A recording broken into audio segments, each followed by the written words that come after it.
እግዚአብሔር ሰናይ حجون እግዚአብሔር ረዲና ደውልና አለናምሽ حجون እዛ ሰዓት እዛ ግዜ እዚኣ ካብ እግዚአብሔር በዓላትና ኣብዚ በጻሕናን በዓላትና ከዛ መዓልቲ ወሰኽናያን እግዚአብሔር ስለዝረዳአና ክናአቱ ክንወጽእ ብረዲኤት ኣምላኽ ኣብዚ ክንህሉ ካብ ረዲኤት ኣምላኽ ቃል ኣምላኽ ስኢልካ ኮይ ትሰምዖን ኢኻ ኣምላኽ ተደይረዲእካ ኣብዛ ሰዓት እዚኣ ብዙሕ ቦታ ኣሎ ሰብ ሕጂ ስለዘንቀድና ስለዝደለና ስለዝኾነልና ወይ እውን ስለዝመደብናዮ ከይመስለኩም እግዚአብሔር ስለዝረዳአና ኢና ኣብ ዙርያ ማኣዲ ቃል ዘለና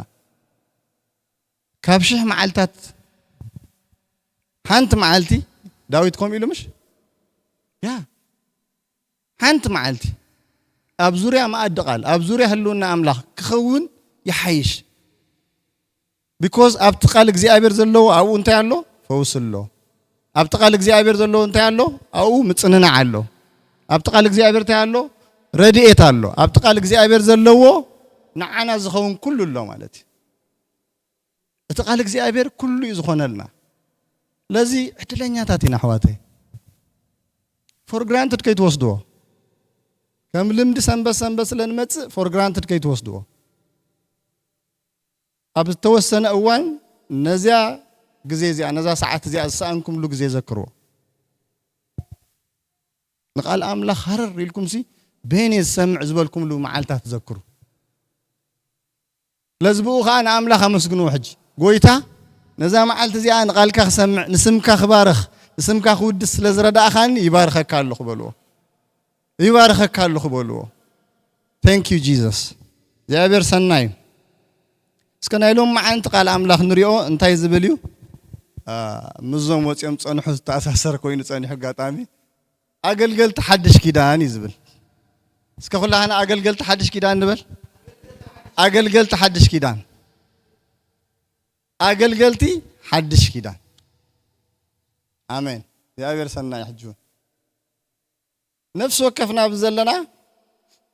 نابقويتا مسمتانا اتمدحان بسم قويتا رخيبنا يمش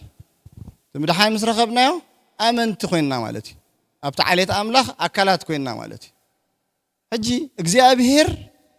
اتزدحننا مدحان كما يزبل عبي مخان كلنا نفلطينا ازيو عبي مدحاني مش عبي زخونه مدحاني تبجينا مش يسوع ክርስቶስ ኣብ መስቀል ዝገበሮ ውዕለት ሲ መዳርክ ተአልቦይ ክንምቃሕ ክንግረም ተኮይናሲ ካልእ ዘገርመና ካልእ ዘመቃሕና ነገር የለን ኣብዚ ምድር እዚ አሎ ኢልኩም ተሓሲብኩም ተጋጊኹም ኣለኹም ወላ እግዚአብሔር ዝተመካሐሉ ዘገረሞ ነገር ተሎ መስቀል ኢየሱስ ካልእ ኣይኮነ ስለዚ ትምክሕቲ ዘበለና ሃና እንታይ መስቀል ክርስቶስ ይምሽ ጎይታ ብመስቀሉ ብደሙ ተበጂዩ ከምዝ ገይሩ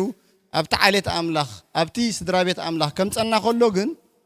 እንታይ ኢና ሃና ውሬታ ወይ እንታይ ኢና ሃና መምልላት ሾ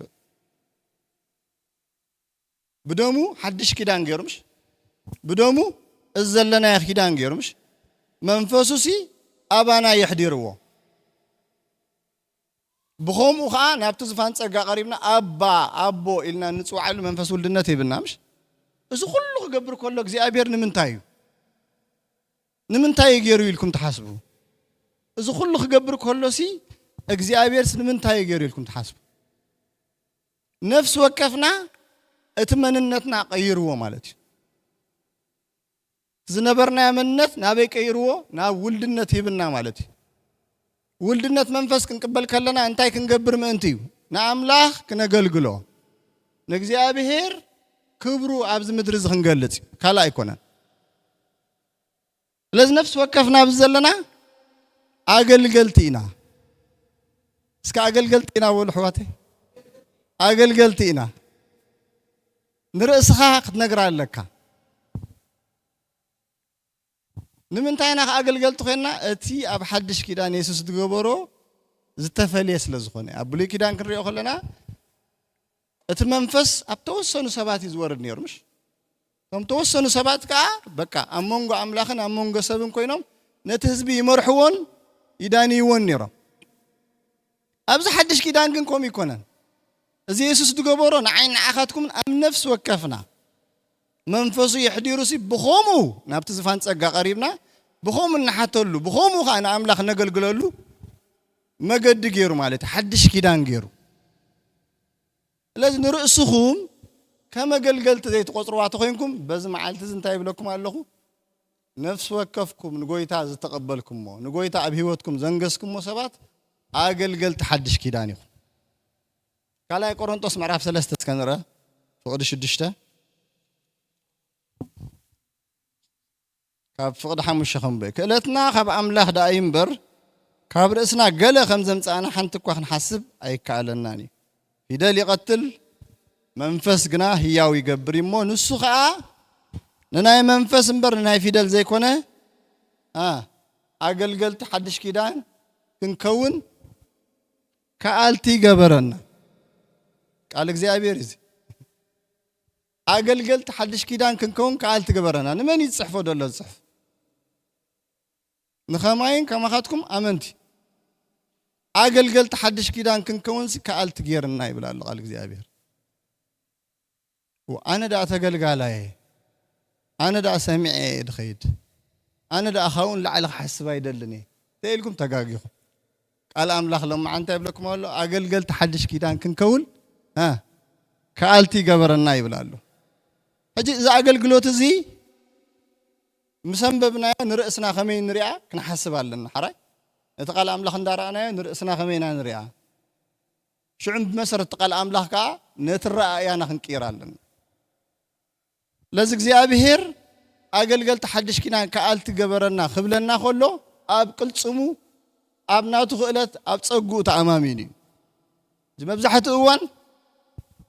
ወአነ ዳ አገልጋሊ ኮንኩን አነ ዳ ጸጋ ብለኝ አነ ዳ ኢኻትብል ትሕትና ኢኻድ መስለካ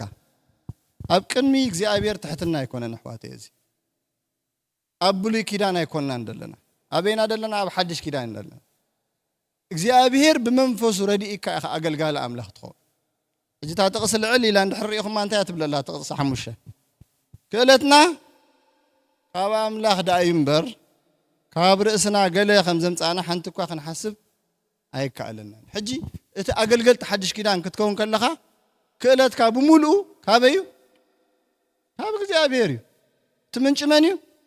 እግዚአብሔር እዩ ምንጭ እግዚአብሔር እዩ ምንጭ ናትና ይኮነ ስለዚ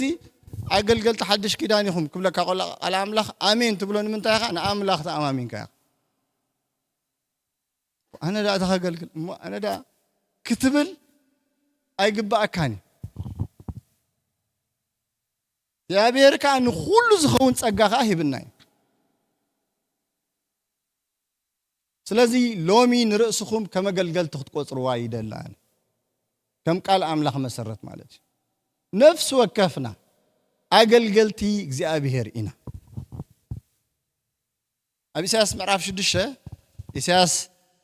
انتاي لله نتخبر مسرائيو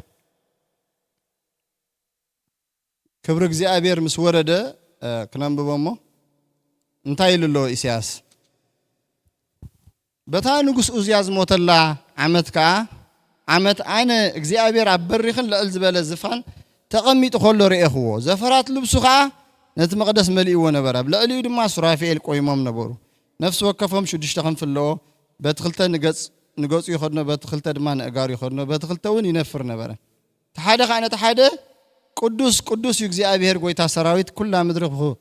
بخبرو ملئ الله يلو دهاي دمت توم زادهيو تمسرت للدواتي أنكت كتا اتهابيت ونتك كملت شعو انتايلو شعو دما خنافر يزرخص سبي اما اكلت خنافر يزرخص حزب خا نبرالو ويلي عينتين نغوس እግዚአብሔር ጎይታ ሰራዊት ርኢኔን ሞት አፋኹ በልኩ ካብቶም ሱራፊኤል ሓደ ድማ ጓህሪ ካብት መሰውኢ ብጉጤት ወሲዱ ኣብ ኢዱ ሒዙ ናባይ ነፈረ ብኡ ኸ አፈይተን ከሞ ኖዚ ንኸናፍር ካንታ ይገበሮ ተንከዮ አበሰኻር ሓቀልካ ሓጢያትካ ወን ጸረየል ካበለ ሽዑ ድሕሪ እግዚአብሔር ታይል ሓቲቱ እግዚአብሔር ንመን ክልኽ መን ከኸደልና ኢሉ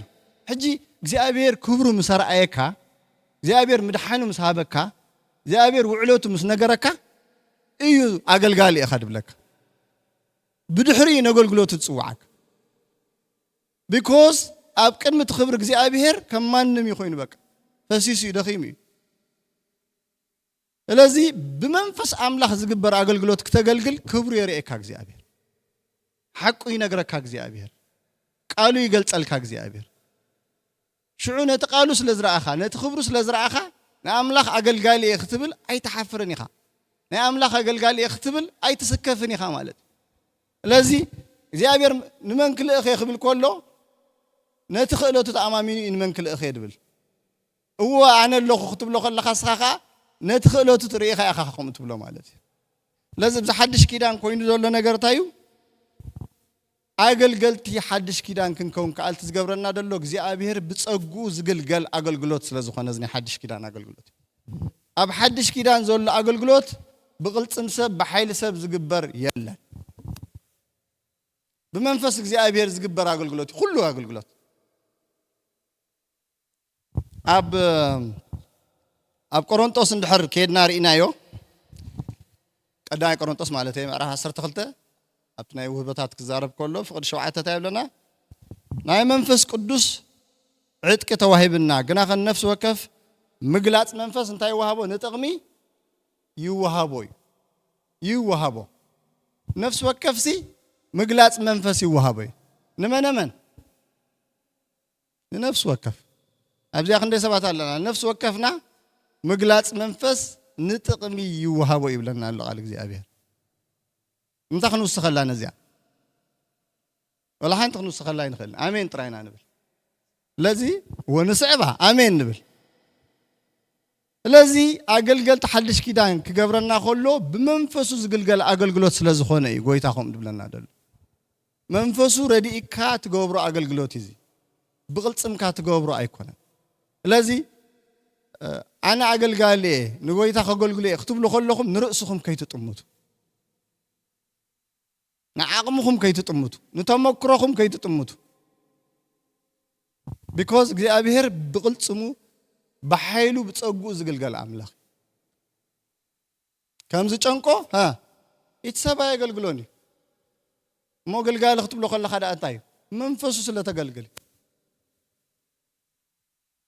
ቅልፅም ሰብ እሞ የበላሽወሉ እዩ ንእግዚኣብሔር ኣየፀብቐሉን ምልኣትካ የብሉ ለዚ እግዚኣብሔር እንታይ ድብለና ደሎ ኣገልገልቲ ሓድሽ ኪዳን ክንከውን ከኣልቲ ጌርና በቲ ዝሃበና መንፈስ ከኣልቲ ጌርና ይብለና ኣሎ ሕጂ ጎይታ መንነትና ቀይሮ ከሎ ኣብ ቀዳማይ ጴጥሮስ እንድሕሪና ካልኣይ ምዕራፍ ኩላህና ንፈልጦ ጥቕስሎ ምሽ ዝተገብረ መንነት ምልዋጥሲ እንታይ ኢሉ ጠቂስዎ ኣሎ ሐዋርያ ጴጥሮስ ኣብ ቀዳማይ ጴጥሮስ ኩላህና እስከ ምዕራፍ 2 ንኽፈት እሞ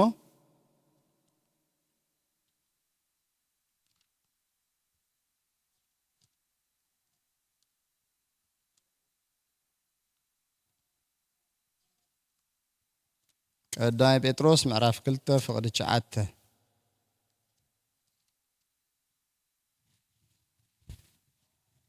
እንታይ ይብለና ኣሎ ንስኻትኩም ግና ኢሉ መን ንሕና ኩላትና ማለት እዩ ዘለና ንስኻትኩም ግና እንታይ ይብላ ኣሎ ደግነት እቲ ካብ ጸልማት ናብቲ ዘገርም ብርሃኑ ፀውዓኩም ምእንቲ ክትነግሩ እንታይ ክትገብሩ ምእንቲ ክትነግሩ ናይ እግዚኣብሔር ደግነት ምእንቲ ክትነግሩ ትዕላማ ትሪእዎ ኣለኹም ምእንቲ ክትነግሩ ናይ መንግስቲ ክህነት ነጢራ ይኸሉ ምእንቲ ክትነግሩ ሕሩይ ወለዶ ናይ መንግስቲ ክህነት ጥሪት ኣምላኽ ዝኾነ ህዝቢ ኢኹም ቅዱስ ህዝቢ ሕሩይ ወለዶ ኢልና ኣሎ ናይ መንግስቲ ክህነት ኢልና ኣሎ ቅዱስ ህዝቢ ኢሉ ጥሪት ኣምላኽ ዝኾነ ህዝቢ ኢኹም ኢሉ ሕጂ እንታይ ንክንገብር እዚ ደግነት እቲ ናይ እግዚኣብሔር ንኽንነግር ስታይ ጌርና ካህናት ጌረኩም ብለና ኣሎ ሮያል ፕሪስትሁድ ብሎም ናይ እንግሊሽ ኖርማል ክህንነት ከማን ኣይኮነን ንጉሳዊ ክህንነት ከምኡ ክትነግሩ ናተይ ደግነት ንክትነግሩስ ናይ መንግስቲ ክህነት ኢኹም ብለና ኣሎ ስለዚ ኣብዚ ዘበን እዚ ኣብዚ ግዜ እዚ ንሕና እንታይ ኢና ካህናት እግዚኣብሔር ኢና ፓስተር ዲ ካህን እግዚአብሔር ወንጌላዊ ዲ ፓስተር ካህን እግዚአብሔር መዘምራን ዮም ካህናት እግዚአብሔር ኩላትና ንሕና because قال زنتايد ብለን ኩላትና ንስኻትኩም ብለና ኣሎ ስኻ ሙሴ ጳውሎስ ተኽሊት ኤፊ ፓስተር ግርማይ ተስፉ ኩላትና ማለት ለዛ ኣብተወሰኑ ሰባት ዝውሰና ኣይኮነን እዚ ትጣማምታና ትተሓሳስባና ኸምኡ ኸይከውን ምናልባት ካ ትሕትና ኸይመስለና ትሕትና ኣይኮነን እዚ ከም ልምዲ ከመካይዳ ዝዓለም እዚኣ ኢና ኸምኡ ንሓስቦ ዘለና ቶም ሒደት ኣብታ ፑልፒት ወፅኦም ዝዛረቡ ገለ ድገብሩ እሶም ኣገልገልቲ እዮም ኣነ ኸ እንታይ ትብል ተገልጋሊ እየ ትብል ኣብ ሓድሽ ኪዳን ከምኡ ድበሃል የለን ኩላህና ኣገልገልቲ ኢና ወላ ክትሰምዕ ከለኻ ኣገልግሎት ኣምላኽ ንቃል እግዚአብሔር ክሰምዕ ከለኻ ኣገልግሎት ኣምላኽ ምዃኑ ትፈልጡ ዲኹም ኣገልግሎት ኣምላኽ because በቲ ትሰምዑ ኢኻ ትመላለስ በቲ ትሰምዑ ኢኻ ትናበር ካብቲ ሰምዓኸ ተበጊስካ ኢኻ ንኣምላኽ ተገልግሎ ሕጂ ኣገልግሎት ብዙሕ ዓይነት ኣገልግሎት ክህሉ ይኽእል ሕጂ ዓበይቲ ኩሉ ንፈልጦ ኣሎ ሐዋርያዊ ኣገልግሎት ክትብሉ ትኽእሉ ሰባኻይ ዲኻ ክትከውን ወንጌላዊ ዲኻ ክትከውን እዚ ኩሉ ንፈልጦ ኢና እግዚአብሔር እሱ ጥራይ ዲ ኣገልግሎት ተንፈልጠን ታይትል ብቅድሚት ደለዋ ፓስተር ሐዋርያ ወንጌል እሰንዴን ኣገልግሎት እግዚአብሔር ኣይኮነን ማዕለያ የብሉን እቲ ንኣምላኽ ኢልካ ትገብሮ ዘበለ ኩሉ ብዝምድር እዚ ኣገልግሎት ኩሉ ንኽብሪ ኣምላኽ ግበሮ ምሽ ብለና ቃል እግዚአብሔር ንምንታይ ድዩ ነቲ ክብሪ ርኢኻስ ንኽብሪ ኣምላኽ ካ ትገብሮ ማለት እዩ ለዚ ኣገልግሎትኩም ኣብዚ ቤተክርስትያን ትገብርዎ ጥራሕ ኣይኮነን ድሕሪ ኩሉ ኮይኑ ኣብዚ ቤተክርስትያን ትገብርዎ ጥራሕ ኣይኮነን ኣገልግሎት ካብ ያ ትጅምር ካብ ቤትካ ያ ትጅምር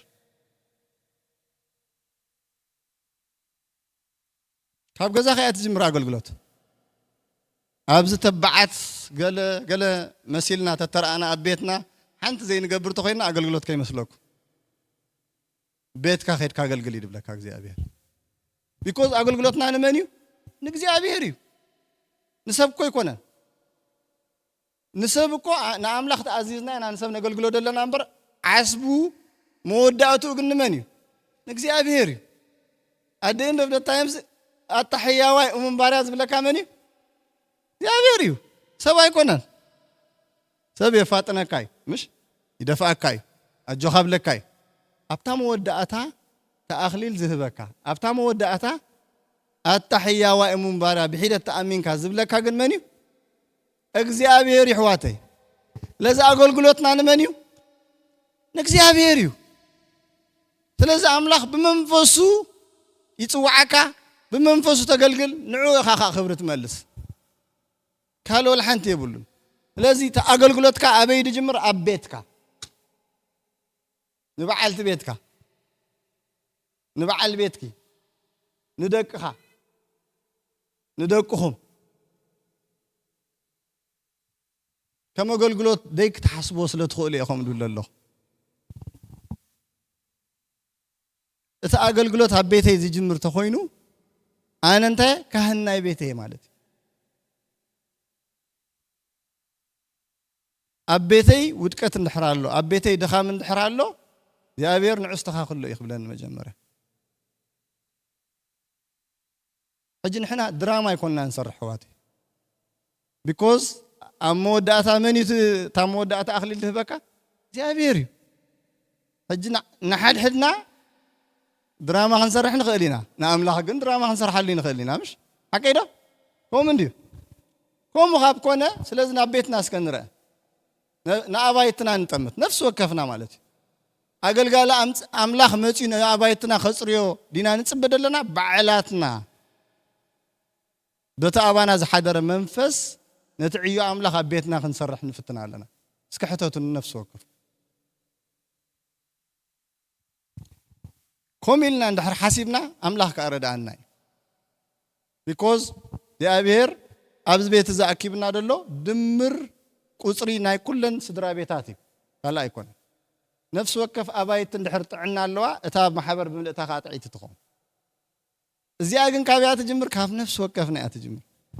ኣነ ንርእሰይ ካህን ቤተይ ምዃነይ ተደይ ተረዲእኒ والحنت يقبرني ببيتي لذي بحنس أخن بليناسك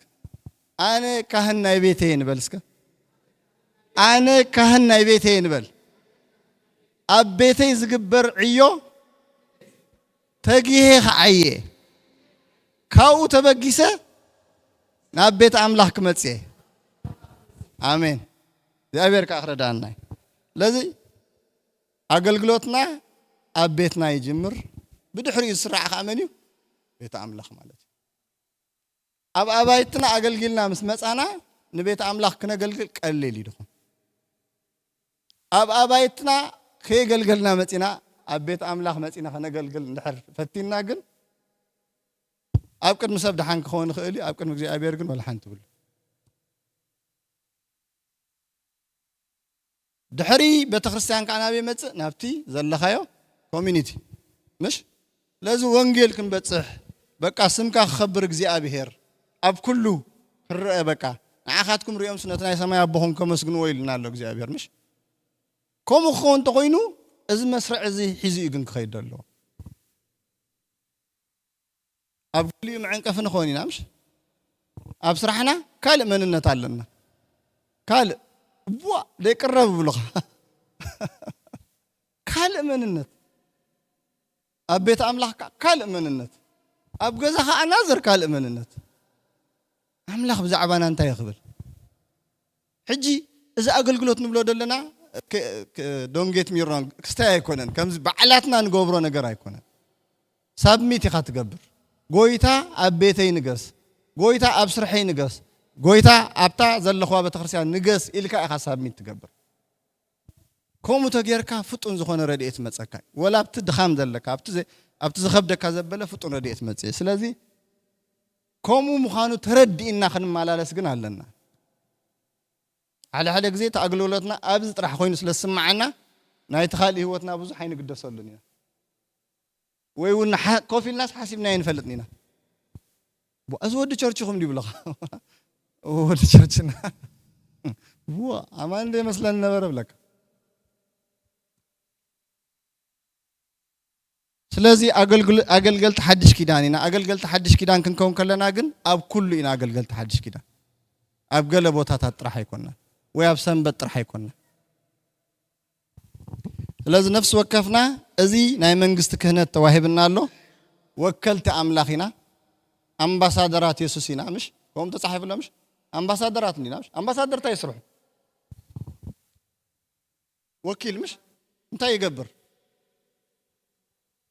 هو وكيل كوين أنت يتقبر بخلو نايتاز لا أخذت هاجر مثليس أنا أمباسادر كوين خمد الله فنطرح خبلاي كلني بزغن نعم أمباسادر نيرترا تكوينه كم تزمت أن خيدا يكلني because أنا زقبر زبلة هاجر مولو يدسوا زي كون نجار سكاندال نحرمتيني بملئتها تهاجر أتسوا هجي representation قليل نجار كي مسلك لذا أنا كما قال أملاخ بزقبر زبلة خلو جزء أبيهر يتصرف نايل علي عيو يتصرف مالتي لذي أمباسادرات يكون كلنا نخلو تعم قال مكواتر قال يكونن هذا حلاف النتي ستيل حجون إذا حلاف النتي بمنفس أملاخ كين كاز جبر حلاف النتي بنيحين حبون كي مسلكم أنت إذا سبمشن يدليو مالتي لذي أبكر ما أملاخ الناقل أمباسادر مهان كان ناترد أكا تجبرنا يمن قست خناتي إذا أقل قلتنا مالتي قال أبقليو كم قويتة تكون كونينا ندلي حجي أبناي قويتة أبنت نحرينا يجن قويتة أنتي للو أب ماريكوس معرف عسرته قدر بعن حموشان كلاتنا نفولتو تقصيو ود سبد مايلو كقلقل هيوتهم بجاب زحات كهبنبر أنتي كجبراي مثلا كقلقلو وي مثلا كابيسوس استقبلنا نقرت له أقول قلوتي أقرم حسابنا تمهرنا نقص كل مدري يسوسكو أملاخكو يسوس إذا أملاخ زين عناز قد فلنا زرعنا نقرت له أنتيو ሰርቪስ ይምሄርና ምግልጋል ይምሄርና ኣነ ጎይታ ክነሰ ኢሉ ምሽ ጋርኩም ካብ ሓጸብኩ ንስኻትኩም ካ ኢልና ሕጂ ትዘለኻዮ ታይትል ገለ ገዲፍካሲ ኣገልግል ይድብለካ ደሎ ስለዚ ኣብ ኢየሱስ ተማሃርናዮ ምህሮ እዩ እሱውን ማለት እዩ እዚ ምግልጋል ንብሎ ደለና ኣገልገልቲ ኢኹም ስለ ዝበለና ጥራሕ ደይኮነሲ ኣብዛ ሓድሽ ኪዳን ኣርኣያ ዝኾነልና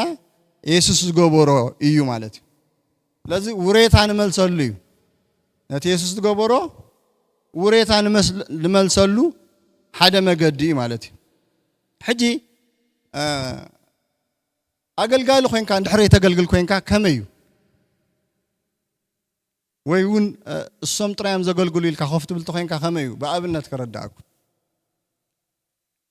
ኣብ ገዛኹም ዝኾነ ንብረት ሃሊኩም ዝገዛእኹሞ ብኽቡር ዋጋ ዝገዛእኹሞ ንብረት ዘክሮ ወደኤቨር እንታይ ንብረት ህልወኩም ብኽቡር በቃ ቢድ ጌርኩም ዲኹም ወላ ገለ ጌርኩም ዲኹም ገለ በቃ ዝገዛእኹሞ ንብረት ምሕሰቡ ወላ ገዛ ገዚእኹም ንበሎ ድሓን ታ ገዛሲ መፍትሓ ቀቢሎምኹም ክሎዚንግ ጌርኩም ኩሉ ወዳዲኹም ዓፂኹማ ናብታ ዝነበርኩማ ገዛ ትኸዱ እዚኣ እኮ ገዛ እያ ትብሎ ወፅበ ገዛ ደይ ተኸዳ ደይ ተኣትዋ ደይ ተቐመጣ ከምኡ ተዝገብር ሰብሲ እንታይ ትገብር ኣለኻ ኢኻ ትብሎ ምሽ እዚ ኩሉ ዋጋ ሂብካ ገዚእኻዮ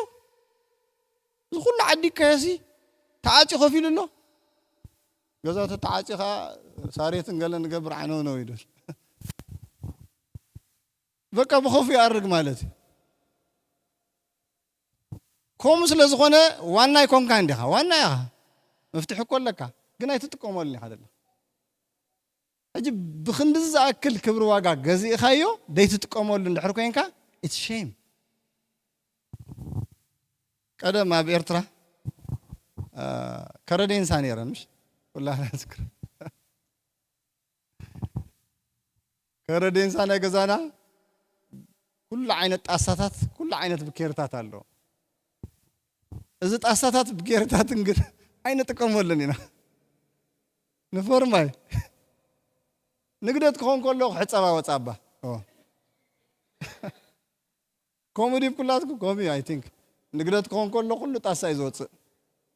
ኣይ ሚን ዓርቢ ስቕለት መሕለፊ ግዜ ክትበልዕ ከለኻስ ኣላ ሓንቲ ዓባይ ድስቲ ዓባይ ቢያቲ እሰኔን ማለት ተን ኮንቲኒየስ ትጥቀመለን ስለዋ ተሓፂባ ሳትምለስ ገለ ኣለኩ ከመይ ድበለ እዚ ጣሳ እዚ ኩሉ ንብሎ ዘለና እንታይ እዩ ንፅባቐ ናይታ ገዛ ፎርማ እምበር መሳርሒ ይኮነ ክሰርሕዎ ከለዉ ክንገዝኦ ከለና ግን እዚ ጣሳ እዚ መስተይ እዩ እዚ ቢያቲ እዚ ከዓ መቐረቢ እዩ ኢሎም እዮም ሸይጦምልና እንታይ ኾነ ኣሎ ከይተጠቀምካሉ ኣርግ ማለት ሕጂ ብክንድዚ ዝኣክል ክቡር ዋጋ ጎይታ ዓዲጉ ክንድዚ ዝኣክል ፀጋ ሂብና ክንድዚ ዝኣክል ሞጎስ ሂብና ኣብ ህይወትና ኣብቲ ውሽጥና ዘሎ ብማንም ዘይድረት ዓቕሚ እግዚኣብሔር እዩ ደሎ እዚ ኩሉ ሒዝካስ ከምዘን ጣሳ ኮፍ ትብል ማለት እዩ በቃ ወክፅብቕ ዝጣሳ ብለኻ ቆዳ ኣይደለ ሕጂ ከምኡ እዩ ዝኾን ደሎ እቲ ህይወት ማለት እዩ ብዓቕምኻ ከይከውን ኣይክእልኒ ገለ ከይትብል ብዓቕምኻ ኸ ኣይኮነን እቲ ኣገልግሎት ኣምላኽ እዚ እግዚኣብሔር ብመንፈሱ እዩ ዝግልገል እሞ እንታይ ደኣ ኣሎ ፈቓድካ እቲ ፈቓድካ ግን ትኸልኦ ወይ እውን ንርእስኻ ኣርሒቕካ ትርያ እቲ የሱስ ዝገበሮ ከም ማንም ትቆፅሮ መንነትካ ቀይርዎ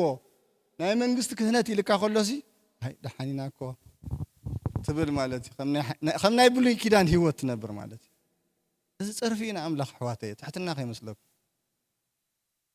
ክንደይ ዕዮ ክትዓይ ክንደይ መንግስቲ ክንደይ ነፍሳት ክተድሕን ዝፀዋዓካ እግዚኣብሔር ኢድካን እግርኻን ኣጣሚርካሲ በቃ ምሳኻ ዘሎ ሰብሲ ወላ ኣማን ምዃንካ ደይፈልጠካ ወንጌል ክትነግሮ ኣይኮነንሲ ወላ ኣማን ምዃንካ ደይፈልጠካ ካብ ዝኸብድ ነገር የለምሽ ለዚ ኣምላኽ ኣብ ከረዴንሳ ከቐምጠና ኢሉ ኣይፀዋዓና ተቐሚጥና ኮፍ ክንብል ኢሉ ኣይፀዋዓና ዝጠቅም ኣቕሓ ምሽ ዝጠቅም ኣቕሓ ክንከውን ይፀውዕና ስለዚ ሎሚ ከምኡ ክንሓስብ ይደሊ ነፍሲ ወከፍና እጂ ትዕዮ ኣምላኽ ከዓ ኣግፊሕና ከይንሪኦ ወይ ዝተወሰነ ቦታ ከይንገብሮ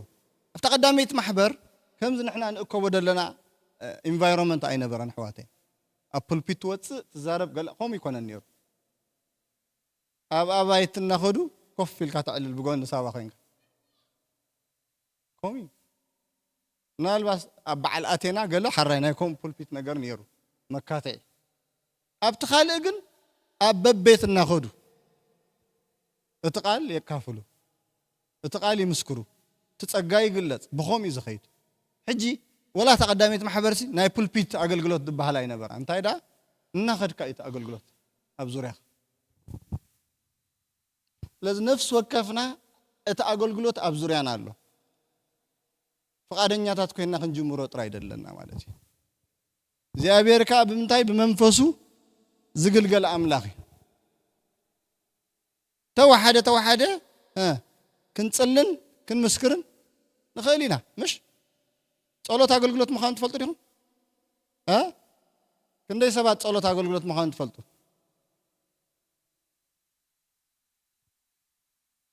ኣብ ቃል ኣምላኽሲ ሓና ጓል ፋኑኤል ኣላ ምሽ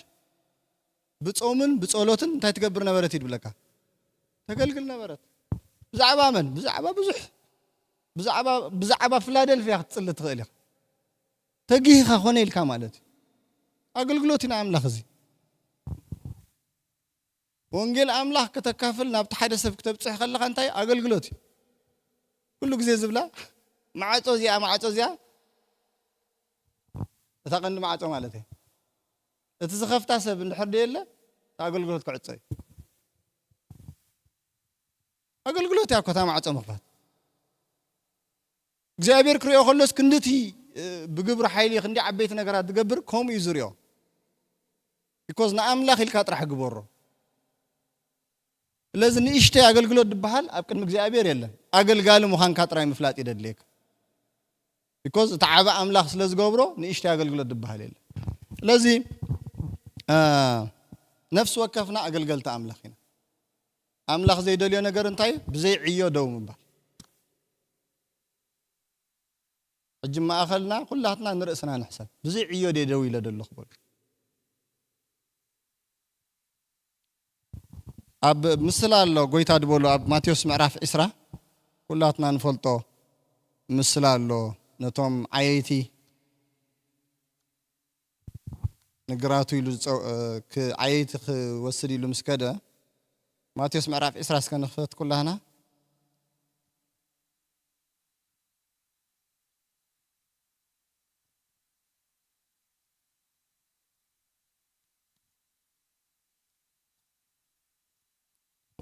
እንታይ ብለና ማቴዎስ ምዕራፍ 20 መንግስተ ሰማያት ኢሉ ነታ ኸልቲ ወይኑ ሰብ ውዕለት ክሰማማዕ ክሰርሑ ማለት እዩ ክሰርሑ ኣታኽልቲ ወይኑ ክሰርሑ ክሰማማዕ አንጊሁ ዝወፀ በዓል ቤት ትመስል ናብ ትግራቱሲ ሰባት ሃያር ክገብር ማለት እዩ ምስቶም ሰብ ውዕለት ንመዓልቲ 1 ዲናር ምስተሰማምዕ ናብ ኣታኽልቲ ወይኑ ሰደዶም ድማ ሳልሰይቲ ሰዓት ከዓ በዛር ኣርባናህና 9 AM ናይንጎ ማለት እዩ ሳልሰይቲ ሰዓት ኢርሊ እንደሞን ሰዓት 6 ኸይዱሲ ሰባት ሃያር ገይሩ ድሓር ሰዓት 9 ከዓ ካልኦት ከዓ ዕዮ ዘይብሎም ኣብ ዕዳጋ ደው ኢሎም ራእየ እንታይ ዘይብሎም ዕዮ ዘይብሎም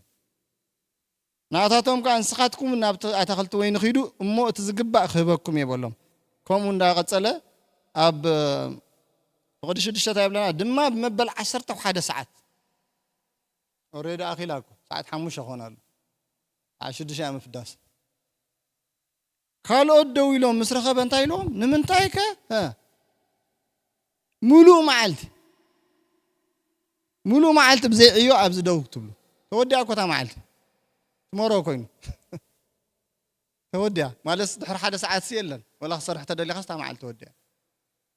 ብዘይ ዕዮ ኣብዚ ደው ኢልኩም ኣለኹ ሃየር ድገብረና ሲኢና ኢሎም ሕጂ እታ መንግስቲ ኣምላኽ ከምኡ እያ ትምሰል ዘላ እግዚኣብሔር ክርኤና ከሎ ከምኡ እዩ ዝርኤና ንምንታይ ሙሴ ብዘይ ዕዮ ደው ኢልካ ኣለኻ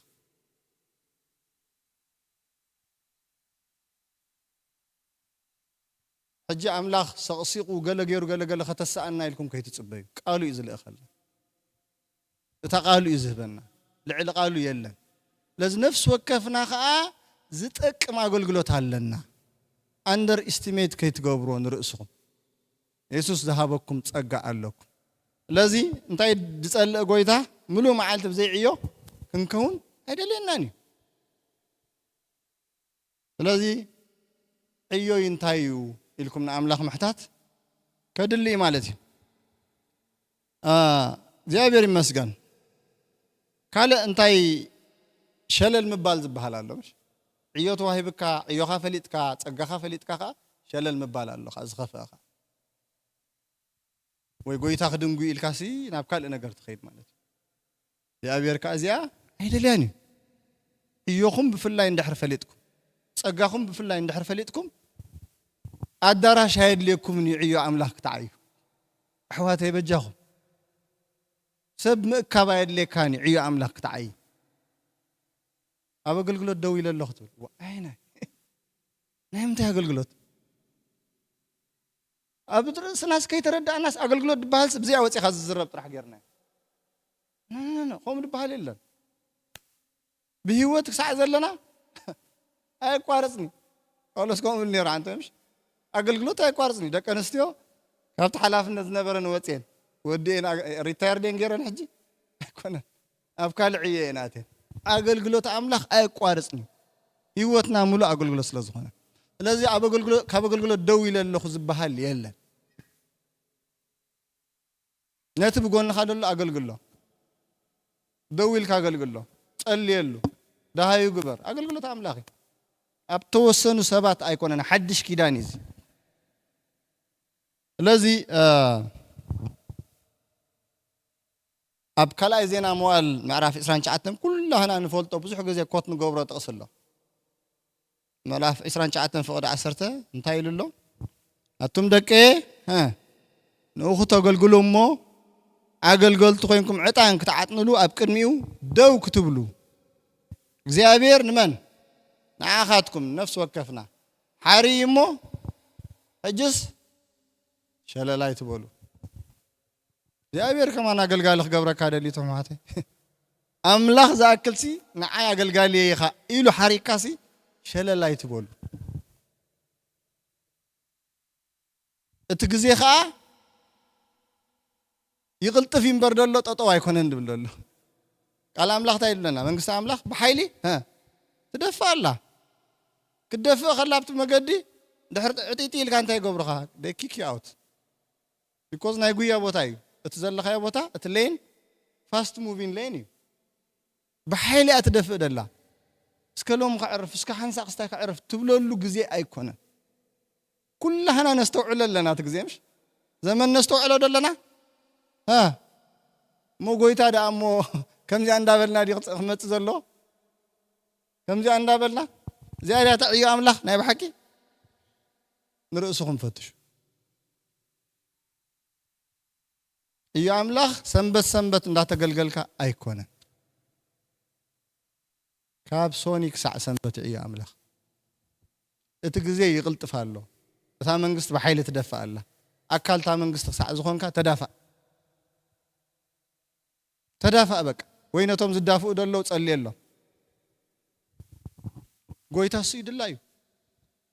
ما جزيكم هاي زلوا وق ورا وق قال ريم كتب لا يكونن نحن زي كم توم أب عالم زلوا يكوننا نت نيوز كن رياض لنا نت نيوز مسرعنا ياسي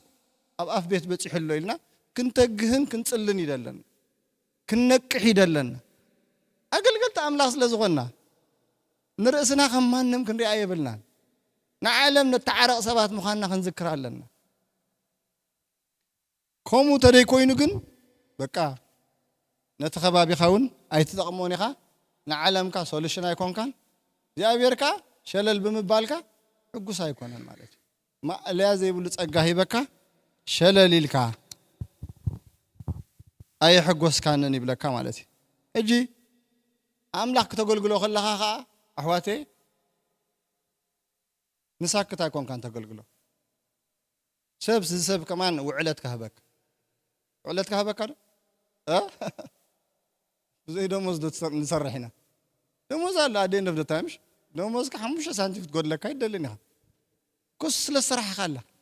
سبسي زخوفو سب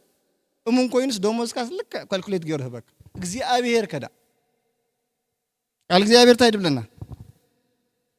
نتين عمله خذ قلقلكمو زرسع قفع عمله خيكونه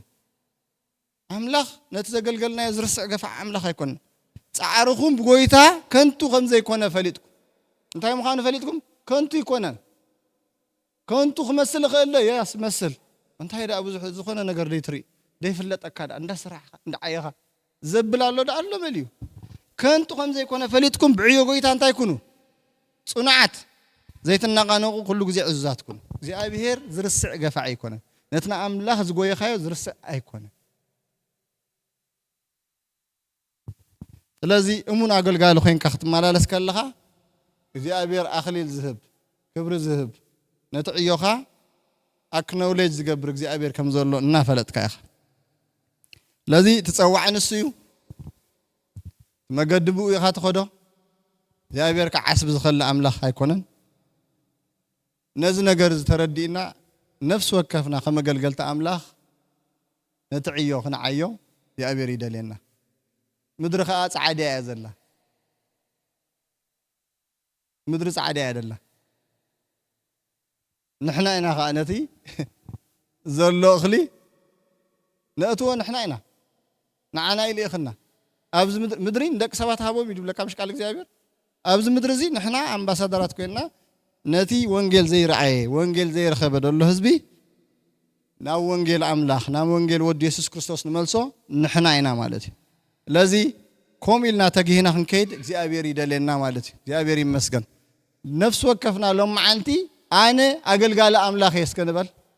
أنا أقل قال أملاخي عيو أملاخ أبز مدرسة قبره نزي أتمدبه نزي أتتصوعه أملاخ كآخر دعني آمين نصلي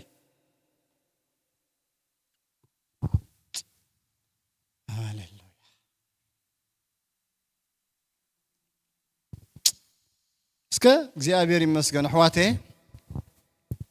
ማለትኩም ከንኩም ንውሽጥኩም ከአና ፈተሽኩም ንርእስኩም ብኻልእ ተሓስብዋ ተነርኩም